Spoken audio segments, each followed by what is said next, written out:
This is a video response to Earl Portland's video entitled Imagine a World Without Religion. So, hi Earl. I haven't got any malt liquor here in front of me, but I do have some hot chocolate. So, I'll post Earl's video, I'll link to it down below, and I would recommend that everyone watch it first, then come back and watch my video. For those of you that don't, I'll just reiterate something of what Earl was talking about. Earl had an experience of joining the Mormons for a while. I don't know whether he actually joined the church or whether he just became somewhat involved with the Mormon community. And I'm not really making this video about Mormonism as such, but Earl was talking about how there was a great sense of selflessness and love among all of the people there, where they would go out of their way to help you, and even to the extent that you could get a job without even applying for a job, just because you wanted to work and someone had a vacancy. They'd say, hey, do you want to work for me? And it happened. And even little things like Earl mentioned how he liked this girl's hat, and he wasn't able to get it for himself because the store was sold out, so she just gave him her hat. this sort of thing. And it's almost like you're living in among this community of amazingly transformed people who don't see the world in the same way that the general population sees it, and they seem to have reached some kind of higher spiritual ideal. And Earl mentioned how he was really moved by all of this. Now, I have a past religious experience to speak of as well. It wasn't quite as intense as that, but I do remember the sense of family that there was at my church, the sense of people caring for each other. The men would go out on trips together. We'd have Bible studies together. I have experienced what it's like to have deep and meaningful friendships with highly religious people. I was a close friend and confidant with a man who's now the ex-pastor of the church that I attended. I used to go round to his house like several times a week, and I'd be helping him out in his study.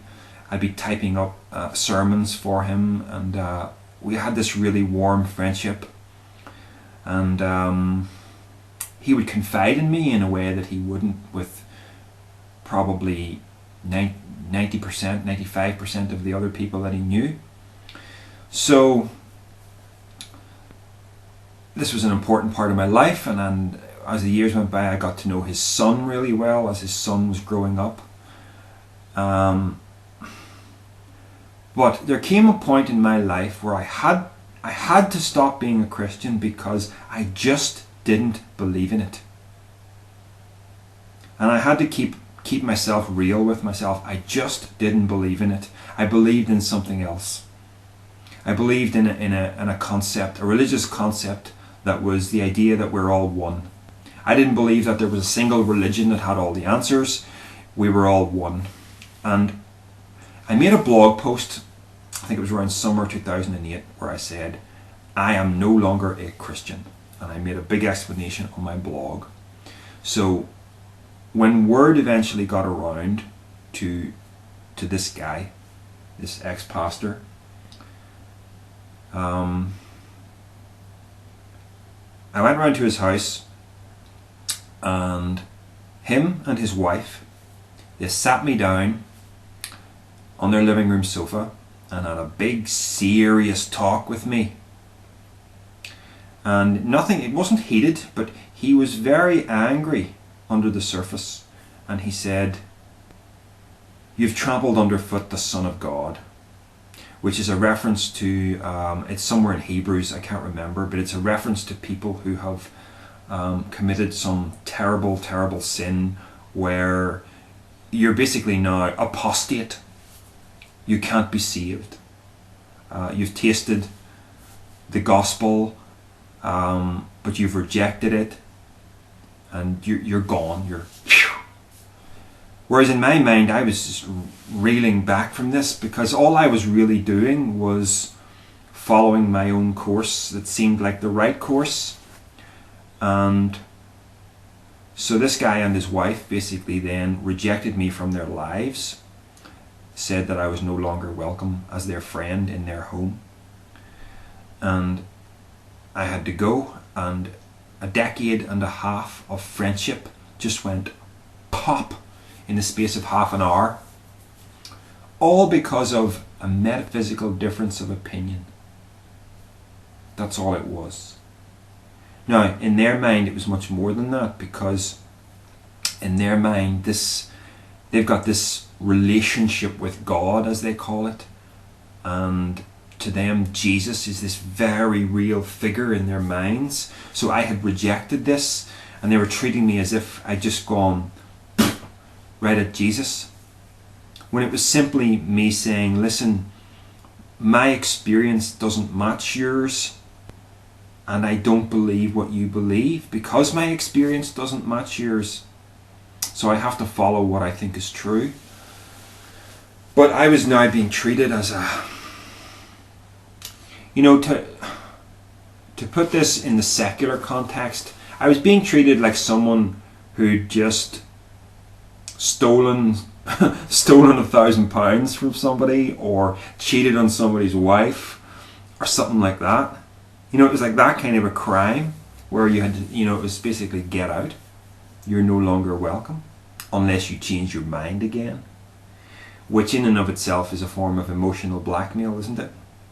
So, Earl, the point I'm trying to make to you is, you may have had those, experiences with the Mormons that you were deeply moved by, but the question that you're not asking, and it's really important, is what is the glue that is holding all this together? Why are these Mormons like this?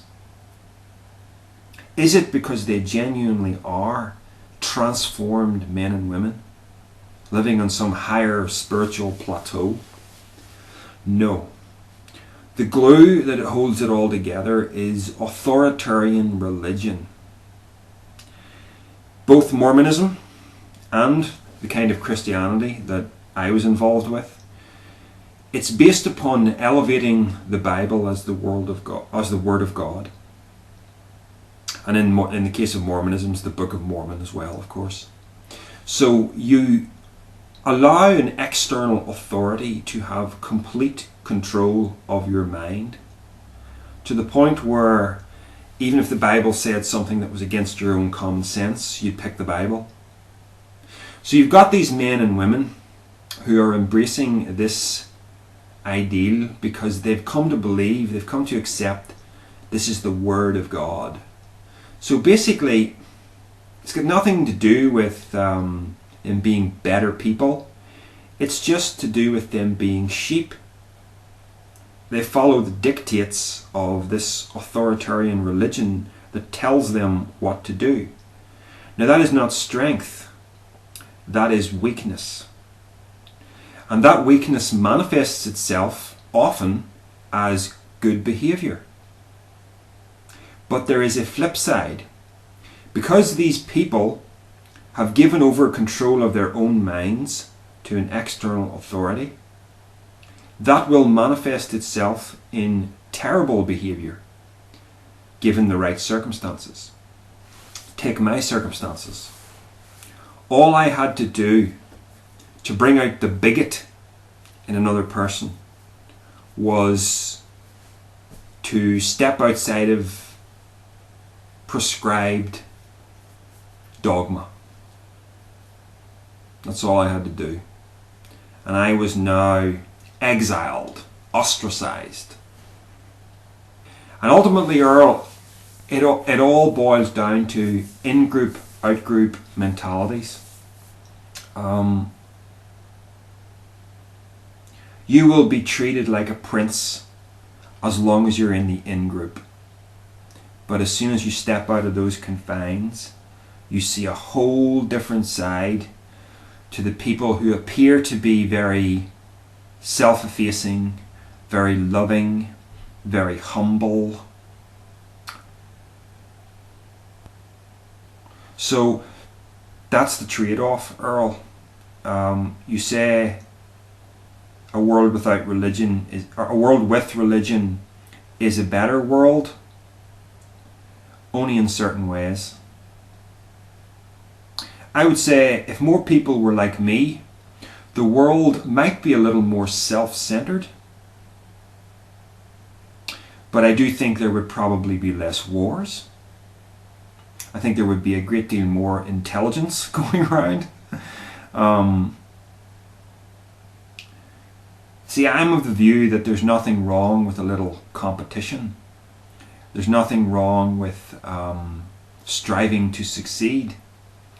I recognize that nature has a kind of stratification process going on where there's always going to be the strong and the weak. Adapt or perish. That's more my philosophy. And certainly there are, life does involve collaboration. You can count on your family in a way that you can't count on your neighbour. That sort of thing. But these great big extended families that come in the form of religious communities, it has its good side and it has its dark side. One particular aspect of the dark side of it comes especially with views about homosexuality. I personally got no real issue with it because it doesn't affect my life one way or the other. But because the Bible contains certain very brutal statements about that particular practice, like it calls it an abomination, you will find the little religious sheep who are generally loving people, as soon as they find out that a particular brother or sister is homosexual, everything changes. And I have a friend or two that has experienced that for themselves. Again, that's the dark side of things. So you got to look under the surface, Earl. It could be just a well-polished dog turd. Put it that way. When you see something like that, when you look at a religious community, don't just look at the actions. Ask yourself, what's the glue that holds it all together? And that's where you'll start to see the warts. That's where you'll start to see that this is just, as Jesus would have said of the Pharisees, a whitewashed tomb, lovely and gleaming on the outside, but full of rotten bones on the inside.